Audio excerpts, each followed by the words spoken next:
Have you ever wondered what made me who I am today? Well, I have, and this video isn't really going to be teaching you anything particularly informational besides information I've gathered over the years. Um, but we're going to start off with something more Lolita related, kind of, anime. Okay, this is so stupid. Um, so when I was looking over some absolute icons I adored as a child, I noticed a pattern in some of them, not all of them, but in some of them. And some examples would be that one time girl from Day to Live, Kotoko or Kotabo from Haganai, Rika Takanashi from Love Shinobi and Other Delusions, Beatrice from ReZero, Alice from Alice and Zoroku, Ali from Maid-sama, and Kotoko Iwanaga from Inspector. And you might be wondering, what do all of these characters have in common? They all either wear Lolita or Lolita adjacent clothes. Oh, they also have that girl from Gosek. Anyways, and I've realized that more than just the creators I saw growing up, there were all of these iconic Lolitas in anime. Of course, there's plenty more, and I've neglected to mention that one iconic Lolita, but I didn't watch that one growing up, so we're gonna be leaving that girl out, I guess. You know, the one that's all over the internet when you think Lolita and anime. But yeah, so in terms of fashion, they probably helped shape me to who I am subconsciously. They showed me, like, okay, they exposed me to these clothes more than I realized I was actually exposed. More than simply a girl at a festival, or say a couple YouTubers that I discovered in recent times. Before all of that, there was the anime that I saw, before Aki Dearest. Not only did I get my fashion sense from them, by the way, I love them all, still iconic. I also gained my love for mystery and helping others from characters like Kotoko Iwanaga and the girl from Gosek. I gained a sense of eternal whimsy and joy and courage from Mika Takanashi and Kotobo. Let's see. From Beatrice, I gained, she probably encouraged my love of books. From Aoi, I gained courage to be who I am. There's a lot more influences in my life, obviously. So now we're going into the boring part. What else shaped me? Well, as you may or may not know, children are influenced by their environment. They are sponges that pick up patterns of adults, how adults cope, how adults teach the children to cope. The mindsets every passing comment you give to a child becomes a part of that child's inner working, whether you know it or not. Your smile is nice today. Your smile is not nice today.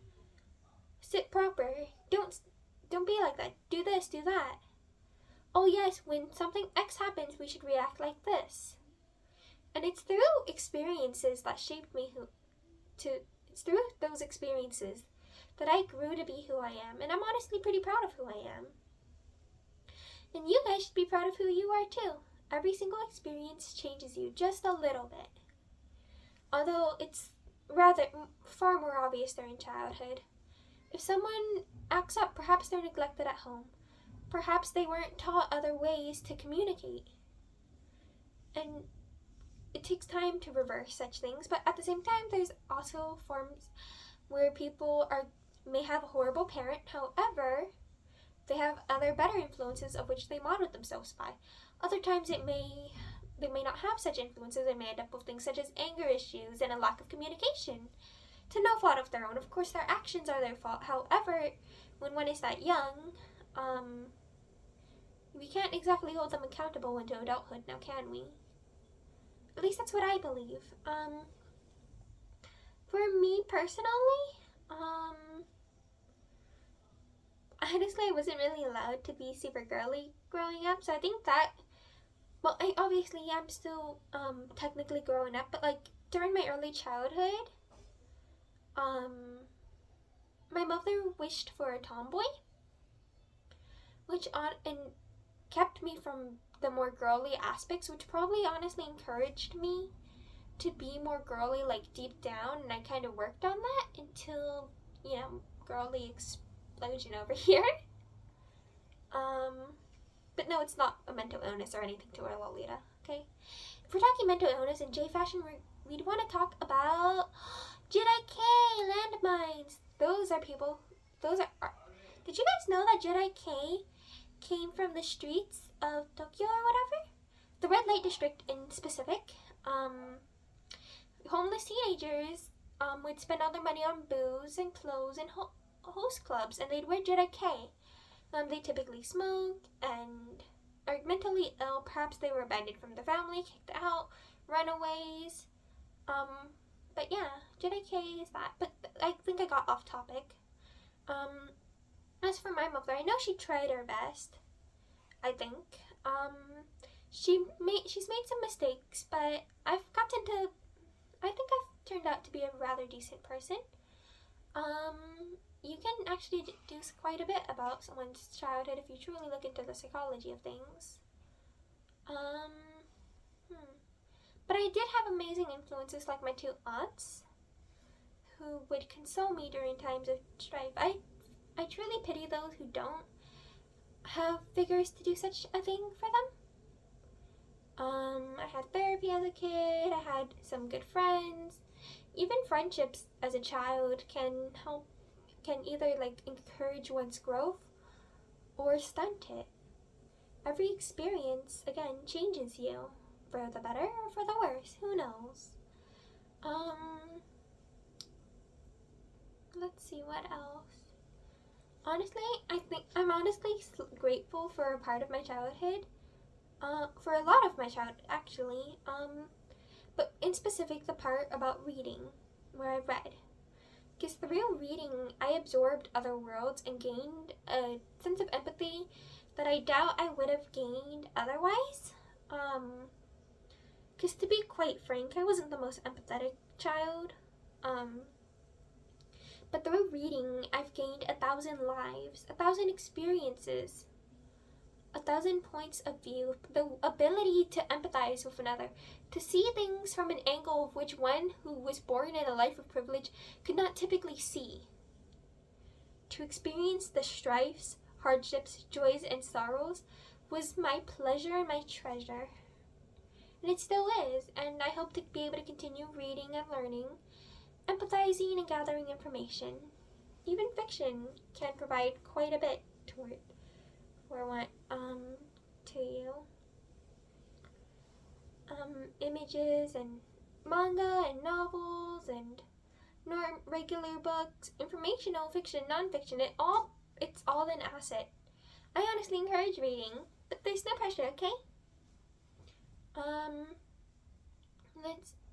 Apparently reading builds a higher EQ. What else brought me to where I am today? If I'm being quite frank, I was bullied as a kid. Like there was this one girl that'd be like, hey, you want to be friends? But she'd be kind of mean to me, and I was honestly a bit of a fool, so I'd be like, oh, sure.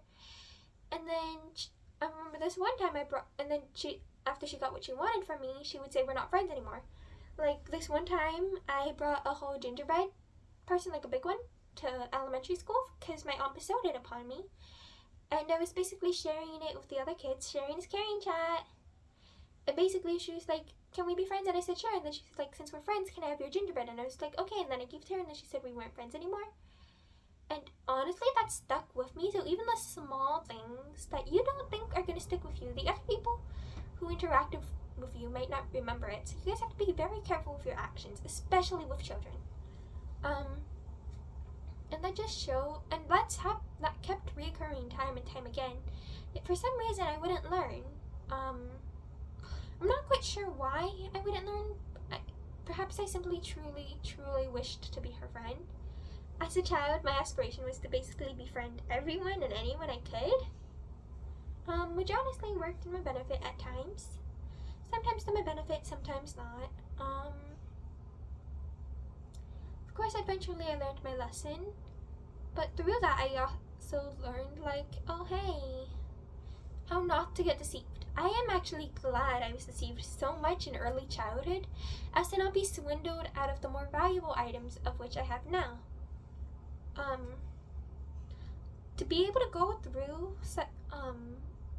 those kind of small challenges back then helped me bud into someone better now. Because hypothetically, if I didn't go through such a thing as okay, we're kind of running short on time. So hypothetically, if I didn't go through such a thing as a child, I may have to lose at a greater cost now today. So again, I'm glad to have taken those losses as a child to become who I am today. The words of those around me also assisted me. The experiences I saw others go through taught me what to and not to do, what to say and what not to say, how to empathize, how to believe in yourself and others. Now to end off this video, what makes you who you are today? Was there someone that helped you? Something that hurt you? Something that scarred you? Something that helped you grow? Please leave it in the comments below. I would love to hear your stories. Bye bye. Stay safe, stay kind, and stay positive. Hope to see you guys soon.